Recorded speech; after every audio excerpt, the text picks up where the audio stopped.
Bonjour et bienvenue sur notre chaîne. Si vous êtes à la recherche des informations, des conseils et des opportunités à l'étranger, abonnez-vous parce que vous êtes sur la bonne chaîne, vous êtes au meilleur endroit pour vous procurer de ces différentes informations. Dans la présente vidéo, on va parler du processus de retour des étudiants en Chine. Et à la fin, tu dois être capable de savoir si vraiment tu es prêt à faire ces grands retours parce que bien sûr, on réclame ces retours, mais est-ce que vous êtes prêt à faire ces retours? À la fin, je donne évidemment aussi mon avis sur ces processus et sur comment vous pouvez vous en sortir. Donc, on commence.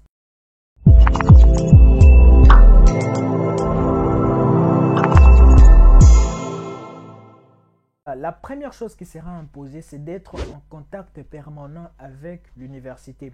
Avant, tu pouvais voyager comme tu voulais, tu n'as qu'à prendre ton billet, tu arrives en Chine, l'université était juste là en train de t'attendre le jour de l'enregistrement à l'université. Donc, tu pouvais arriver en Chine quand tu veux, tu pouvais rester dans n'importe quelle ville pendant 30 jours parce que c'est ça le délai. Quand tu arrives en Chine, tu as 30 jours pour faire tout ce que tu veux, mais après ces 30 jours, avant l'expiration de ces 30 jours, tu devrais t'enregistrer à l'université. Donc, désormais, ça ne sera plus le cas.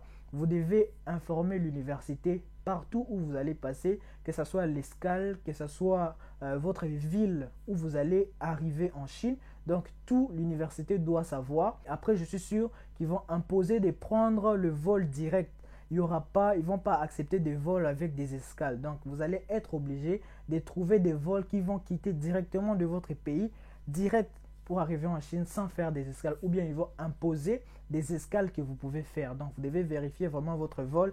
Est-ce que le vol va faire des escales dans des villes qui ne sont pas autorisées par la Chine? Sinon, après, ça peut vous créer des problèmes. Donc, ça, ce n'est pas encore officiel, mais au moins, l'itinéraire et chaque fait et geste que vous serez en train de faire, l'université doit être au courant. Ça, c'est la première chose qui va changer.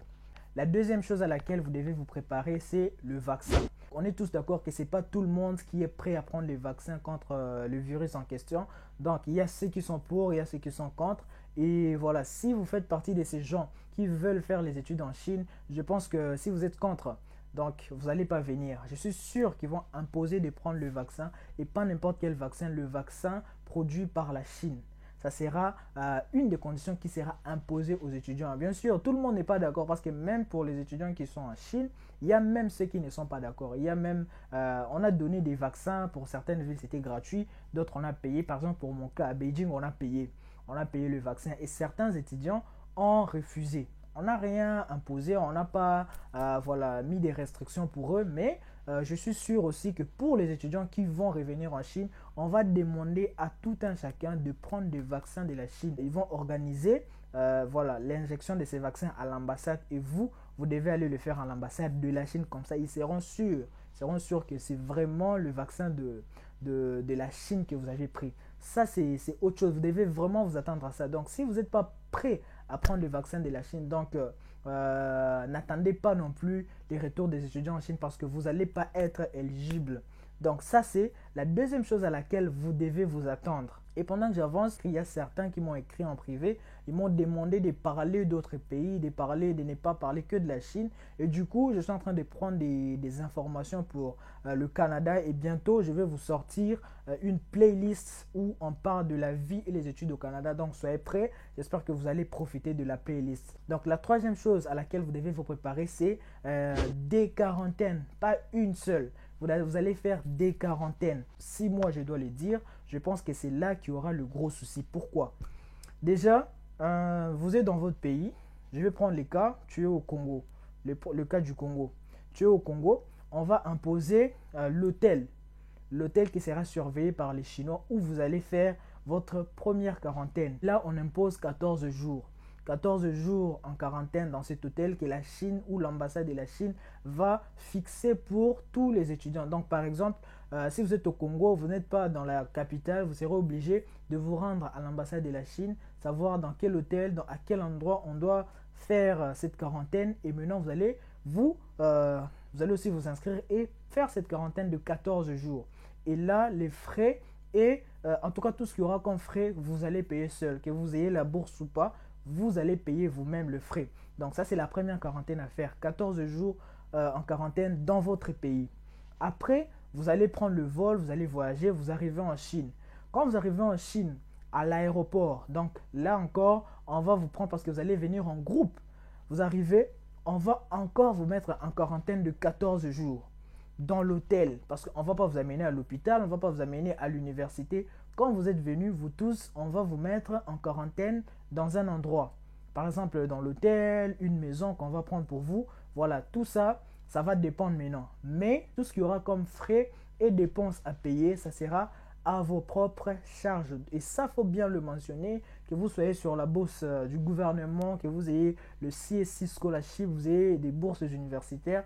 Pour ces frais, on ne reconnaît pas de bourse, vous payez vos frais vous-même. Est-ce que vous êtes prêt? Voilà, après ces 14 jours, vous allez maintenant partir à l'université. En tout cas, si vous êtes négatif, vous allez maintenant partir à l'université. À l'université encore, vous allez faire 7 jours d'observation.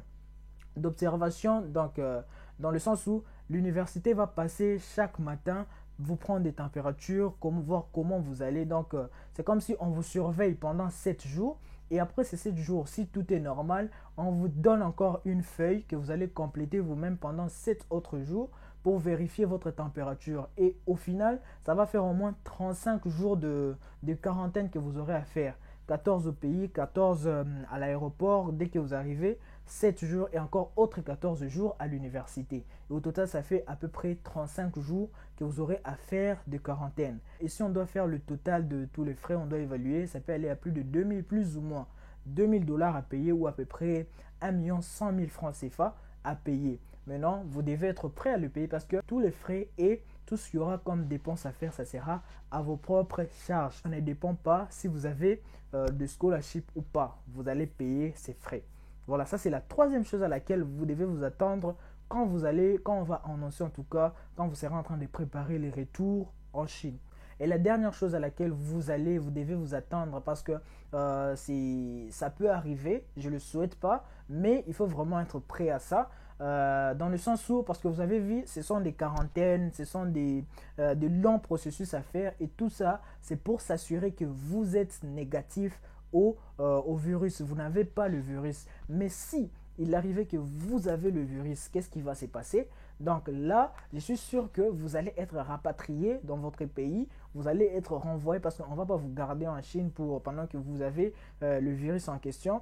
On va vous rapatrier et ça encore, je suis sûr qu'ils ne vont pas le mettre à leurs propres frais pendant que déjà pour la quarantaine, ils n'ont pas accepté de vous prendre en charge. Vous renvoyer encore au pays, ça sera encore sur vos propres frais. Donc ça, c'est la quatrième chose à laquelle vous devez vous attendre. En tout cas, ça, je le souhaite à personne. Pour les trois premières choses, ça, vous devez vraiment passer par ça. Donc, être en contact permanent avec l'université, informer l'université de tous vos faits et gestes pendant la préparation de votre venue. Il y aura aussi le vaccin, on va vous imposer le vaccin. Et il y aura aussi des quarantaines, des frais de quarantaine que vous aurez à payer. Donc, tout ça, vous devez être prêt à faire ça. Si vous sentez que vous n'êtes pas prêt, est-ce que vous êtes pour le retour des étudiants en Chine? Bon, je ne sais pas, à vous de répondre. Dites maintenant dans les commentaires, est-ce que vous êtes prêt à payer le frais qui seront imposés, le plus ou moins 2000 dollars que vous aurez à dépenser pour enfin entrer en Chine? Donc, ce sont de cas, ce sont des situations qui vont arriver. En tout cas, je suis sûr que ça va se passer comme ça. Et voilà. Donc, et parlant de ça, si je dois donner mon opinion, je suis sûr que c'est un peu désavantageux aux étudiants parce que pour la plupart, on vient avec une bourse, en plus nous imposer des quarantaines qui vont nous coûter très cher parce que aussi vous n'allez pas choisir vous-même déjà l'hôtel. Vous savez qu'il y a des gens qui cherchent à tout prix à trouver des endroits où ils peuvent vivre à des coûts faibles. Mais maintenant là, c'est le gouvernement qui va prendre des hôtels. Vous allez voir, ils vont prendre des hôtels très chers et tout ça. Ça ne sera pas à votre avantage. Donc de mon avis, je pense que ça ne sera pas en faveur des étudiants, mais si vous devez rentrer, si vous devez venir en Chine, vous devez déjà vous préparer à vivre ces situations. Vous devez vous préparer à surmonter tous ces problèmes qui sont proches, en tout cas parce que ce sont des problèmes. Passer des quarantaines et des quarantaines juste pour rentrer en Chine, c'est vraiment horrible et ça, c'est pas à l'avantage des étudiants. Donc c'est un peu ça mon point de vue. Je pense que le seul point positif qui est dans tout ça, c'est que là on commence à s'approcher à ce retour, parce qu'avant il n'y a jamais eu des précisions sur comment ça peut se passer, il n'y a jamais eu des sorties sur le retour des étudiants en Chine, mais depuis décembre, depuis novembre, il y a des sorties, il y a de plus en plus de sorties qui concernent le retour des étudiants en Chine. Et moi, je pense que ça nous annonce du retour proche des étudiants en Chine. Donc, on continue d'attendre, comme je l'ai dit au début. Il n'y a pas de précision encore sur la date des retours en Chine, mais il y a quand même ces conditions qui commencent à se faire sortir. Ce n'est pas encore officialisé non plus, mais ça va se faire. C'est ça, c'est à ça que vous devez vous attendre si vous êtes prêt à faire le grand retour en Chine. Donc, ça sera tout pour cette vidéo. Si vous avez aimé, n'hésitez pas de mettre un pouce bleu. N'hésitez pas d'écrire dans le commentaire quel est votre point de vue en rapport avec ce que la Chine prévoit pour les étudiants. Et on va partager ensemble. Donc, sur ce, je vous dis à bientôt dans la prochaine vidéo. Et soyez prêts dans notre série Études et vie au Canada. Ciao!